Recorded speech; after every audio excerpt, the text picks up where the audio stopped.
Bapak Ustaz yang kami hormati, Ibu Ketua Majelis Taklim An-Nur Sejahtera, dan kami banggakan ibu-ibu anggota Majelis Taklim yang sempat hadir pada hari ini.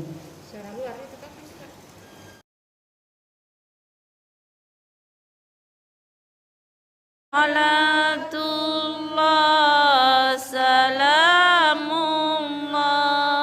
ala yasin habibillah tawassalna bibismi. Jadi saldo kas jumlah pengeluaran diucapkan kepada ibu sekalian yang telah bersedia hadir. Walaupun ini hari pertama puasa, tapi semangatnya tidak pernah kendor. Sedikit ingin membahas tentang puasa dari segi medis. Ternyata Pak Bu, puasa ini adalah sehat. Sebagaimana hadis Rasulullah, sumu as-sihah. Puasa itu mendatangkan kesehatan. Saya mau tanya ibu-ibu, ada yang biasa melakukan pembersihan karang gigi? Ada biasa? Ada? Setiap berapa bulan? 6 bulan. Ya, kebetulan istri pernah jadi kepala klinik gigi. Itu setiap 6 bulan dibersihkan. Karena kalau tidak, waru lagi. Kalau ada yang belum bersihkan sampai sekarang, tidak apa-apa sih. Kalau biasanya ya, kalau metodenya dulu bersihkan karang gigi itu pakai batu merah, digosok, atau apa itu? Aku dari kulit padi yang sudah dibakar, digosok sampai hilang. Tapi sekarang sudah canggih. Nah, ternyata perut ibu sama kondisinya dengan gigi.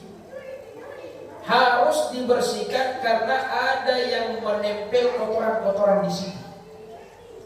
Ada menempel kotoran-kotoran kayak karang gigi. Namanya kolon.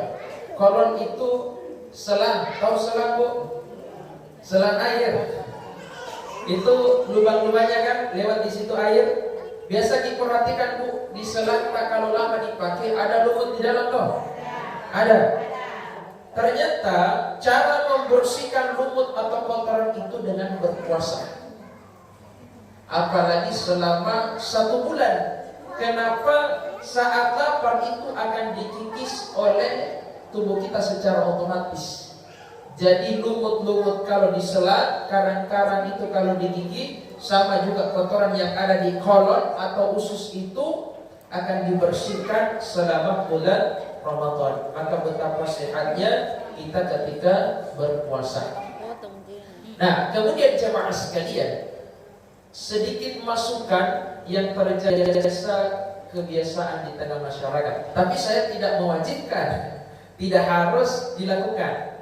Namun ditinjau dari segi kesehatan, biasanya Bu, kalau buka orang, tamanya di rumah, paling enak pakai apa? Es buah. Yang ada buahnya campur agar-agar. Itu bagus sekali. Tapi Bu, mohon maaf, saya bukan melarang, tidak. Ini untuk anjuran saja.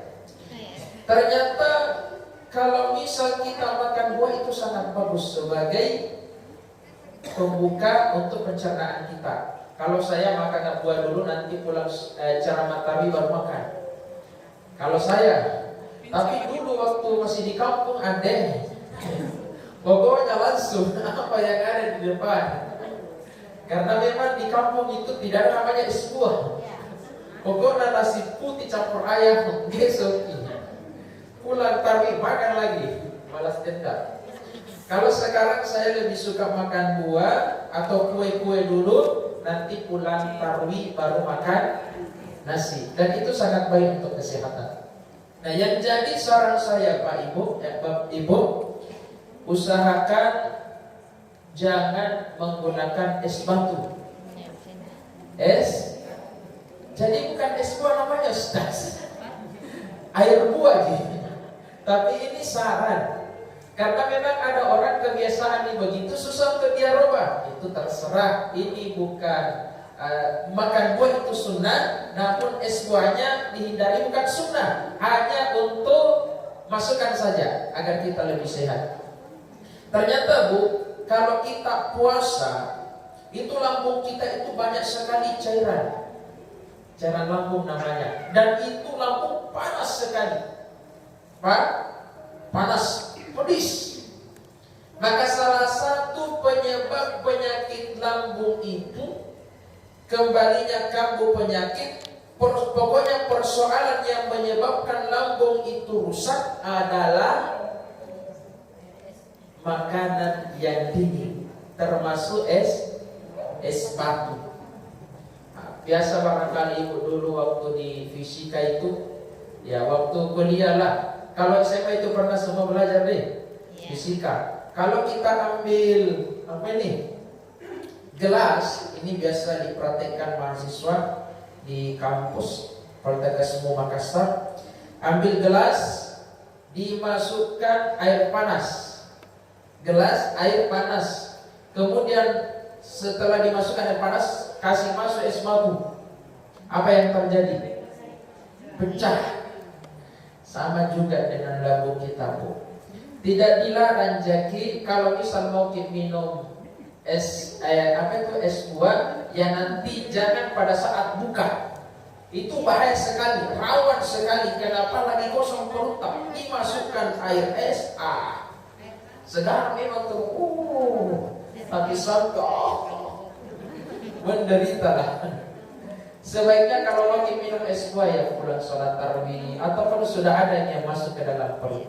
Kenapa? Perut kita sangat pantangan yang namanya air es, khususnya lambung. Jamaah yang dimuliakan oleh Allah, salah satu yang utama di bulan Ramadan adalah sholat berjamaah. Karena suasananya beda, betul. Biasanya kalau di bulan Ramadan kita semangat berjamaah, betul tidak? Semangat mengajinya. Saya istri di rumah sama juga dengan ibu-ibu, ada program mengaji. Pokoknya satu hari itu habis 1 juz. Dia bagi per waktu sholat. Dia setelah itu zikir al-mansura. Biasanya saya sudah tidur, dia masih mengaji. Kuatnya mengaji, program. Nanti tidak selesai, aduh tidak enak. Ternyata sistem yang dimunculkan itu bagus sekali untuk diterapkan di keluarga, menjadi semangat. Nah, sholat berjamaah, ada pernah bertanya, Ustaz, boleh jika perempuan sholat berjamaah? Saya bilang boleh. Utamanya yang tua-tua, yang bau-baunya gosok.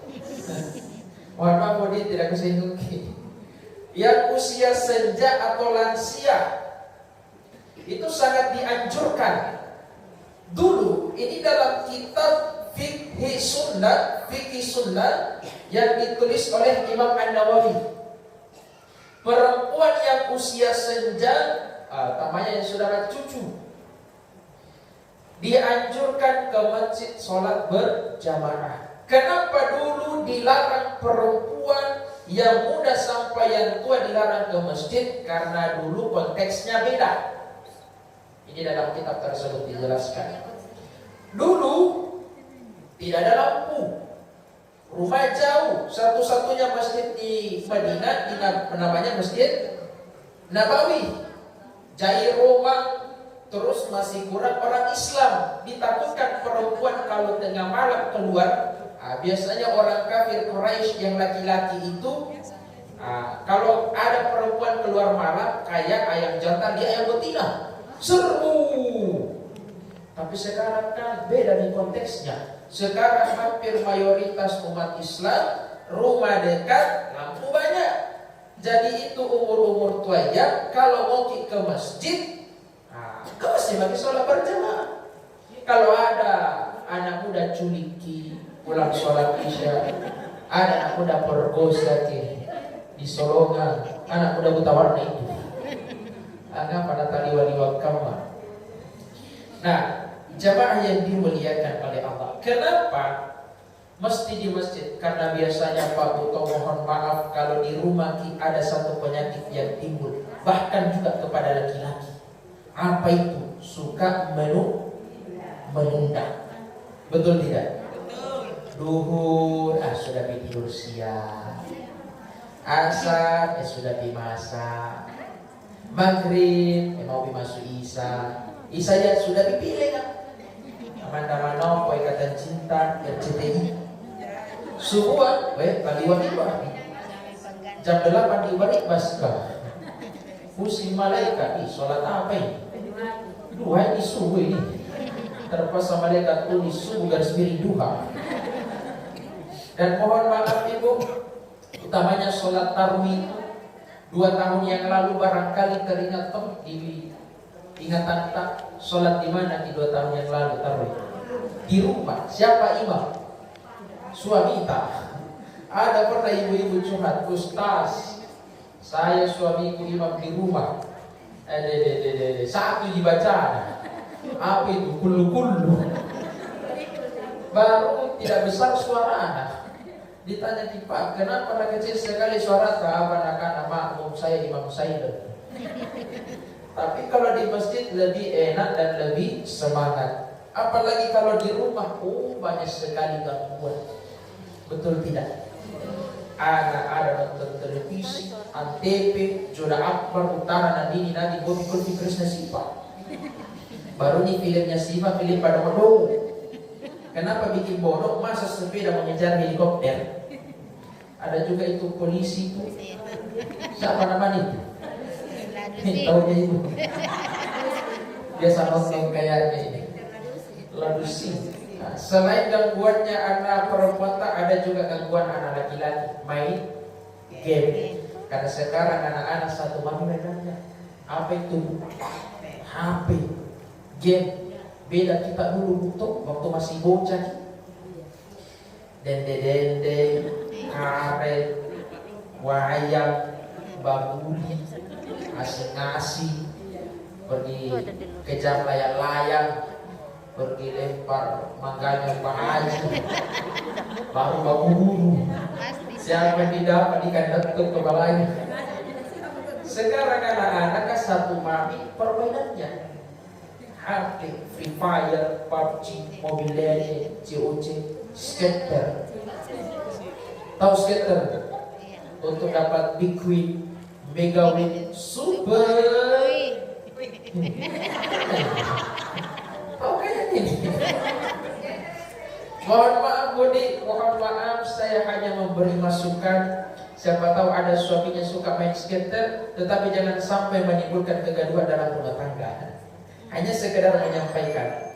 MUI Sulsel, Majelis Ulama Indonesia Sulawesi Selatan mengeluarkan fatwa mencakup Makassar, Goa dan sekitarnya, bahwa main skater baru chipnya kita beli. Ya mohon maaf yang penjual chip, saya tidak singgung.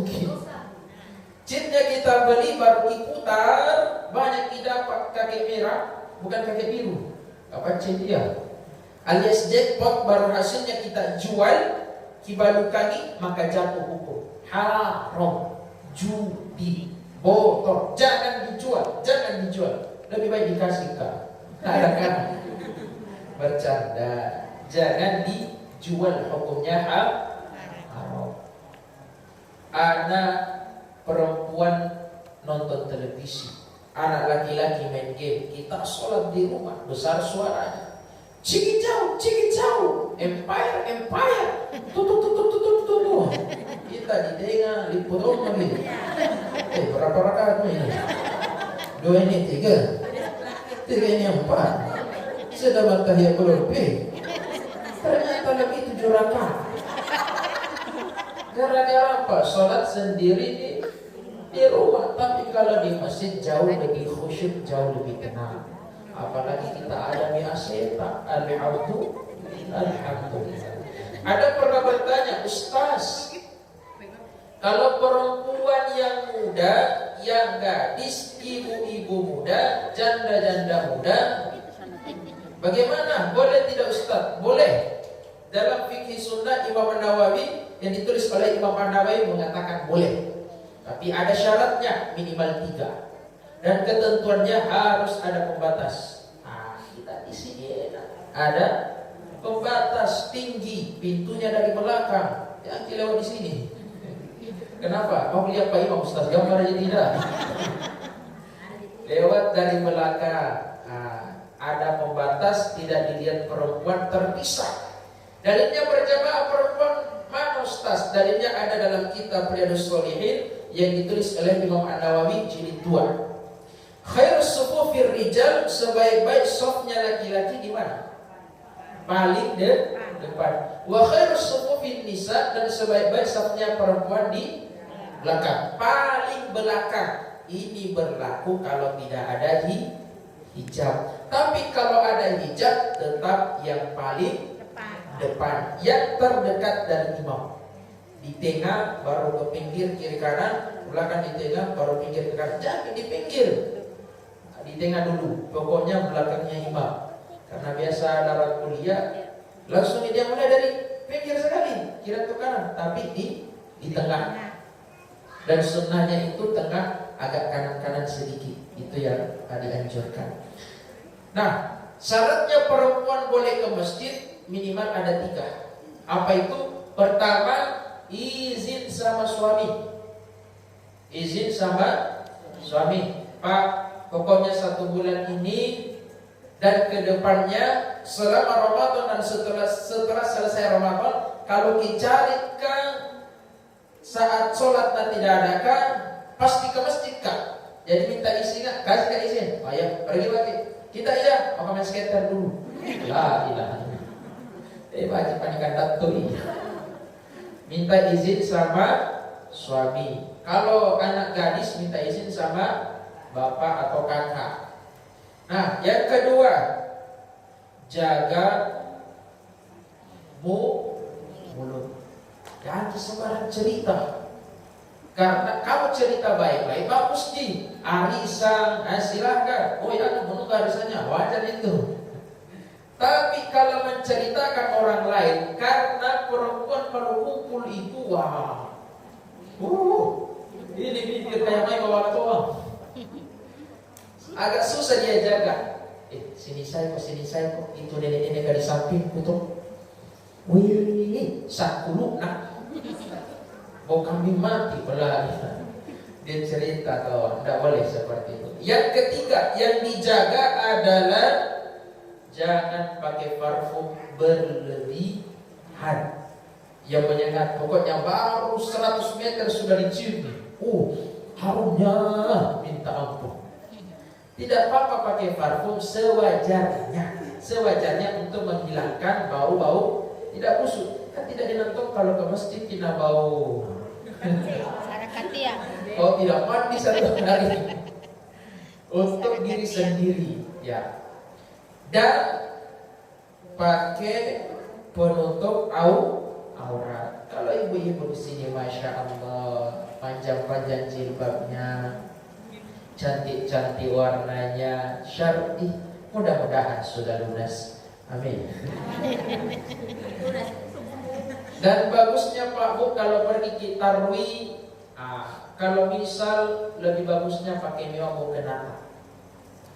Pakai mewah mukenata pulang dari tarwi pagi lagi. Jangan biasa ada ibu-ibu ke masjid tidak pakai jilbab. Baru pakai daster tinggi-tinggi. Biasa di kompleks-kompleks, tapi bukan kompleks. Ustaz jalan di belakang mau jadi imam. Jalan cepat-cepat, dia juga lari. Dikira dia dikejar. Kita di belakang sesama gitu. Dipandang dosa, tidak dipandang. Kita tanjulilah. Jadi jaga aurat. Jamaah yang dimuliakan oleh Allah. Oke, kita masuk dalam pandangan sains. Ternyata Pak Ibu, sholat berjamaah itu sangat baik untuk kesehatan kita.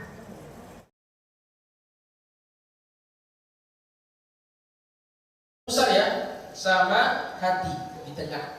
Ini Imam Asy-Syafi'i di tengah. Kalau saya pakai yang ini, kayaknya banyak yang pakai begini ya. antara hati dengan pusar. Ada di atas hati.